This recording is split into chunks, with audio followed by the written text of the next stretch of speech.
Trabaho na naman po tayo. Gagawa na naman tayo ng bangka ngayong umaga nito, ngayong araw ng Lunes. Ayan o. Papunta na kami sa proper Bansud. Ayan, ito po yung amin o.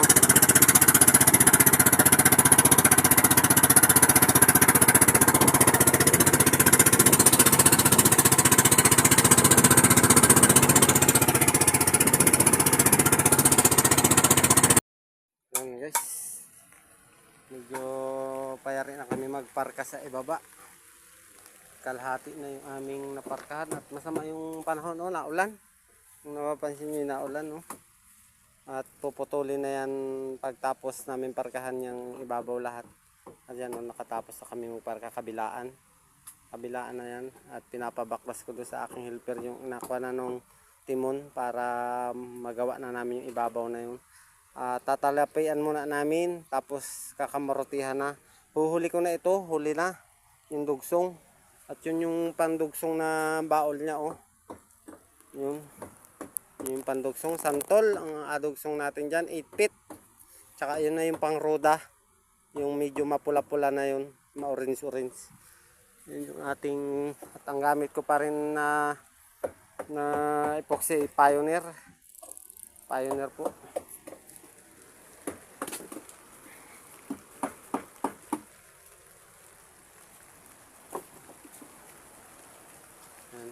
Tatanggalin at lalagyan na namin ng taklob. Sisiguhan na namin ng taklob yun para ikis na naulan ay hindi na mababasa yung ilalim o loob.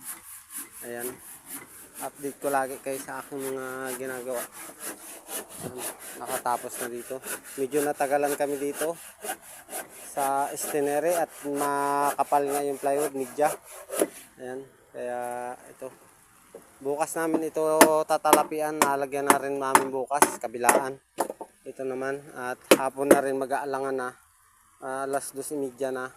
Ayun na lang muna ang aming gagawin ngayon, ibabaw. Ayun, kaya update namin kayo sa yan. Masilyado na rin mga buddy yung parka niya sa loob. Bago ko ikabit ay minasilya ko na. Ayan. Tanggal na yung makina kahapon. Yun na yung makina, tinanggal na kahapon. Ayan. Sana ay mayari namin ng maayos iri. At yung medyo maayos yung pagkagawa para hindi kuhan tayo ng may-ari. Lugi yung magpapagawa sa atin. Ay siguro pag nayari namin lahat ito, baka sila na yung magmontahe niyan. Hindi ko na kung ang pagmontahe nila paano. Yung kanila na yan.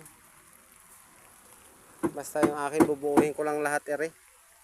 Bubuuhin ko lang pati kamarote, lahat. Popormahan daw yung kamarote nito, pagagandahin ng kamarote. Ayan, kaya update ko kayo. Yan ang gagawin namin ngayon. Ngayong araw ng Lunes, ito na.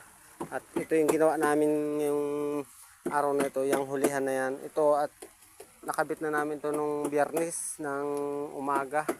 Half day lang kami nung Biyernes at kasi lumakas ngayong ulan at yung aming parilong noon ay maliit lang, kabiak lang. Ayan, kaya dinubli na namin, kaya naglapad. Ayan, kaya hanggang dito na lang ang kuwan ulit. At bukas ulit sana ay makapagawa ulit kami ng maganda. Siguro pag kami nagayat ng kahoy ay hindi maaari yun sa circular, mamamatay yung generator. Hindi kayanin ng generator yung circular panggayat ng kahoy. Dito pa lang sa plywood pagka ako nagagayat ay namamatay na siya. Kaya hindi maaari yun. Dapat talaga sa kuryente. Gawa nung rodahin ay ang kapal. Paninipis-nipisin yung paano. Ayan, kaya update ko na lang kayo dito sa aking ginagawa nito. Yung mga 3 linggo pa ere, mayayari namin ito 3 linggo. Pamula ngayon, 3 linggo. Yung aking update ko kayo sa aking mga susunod pang gagawin dito.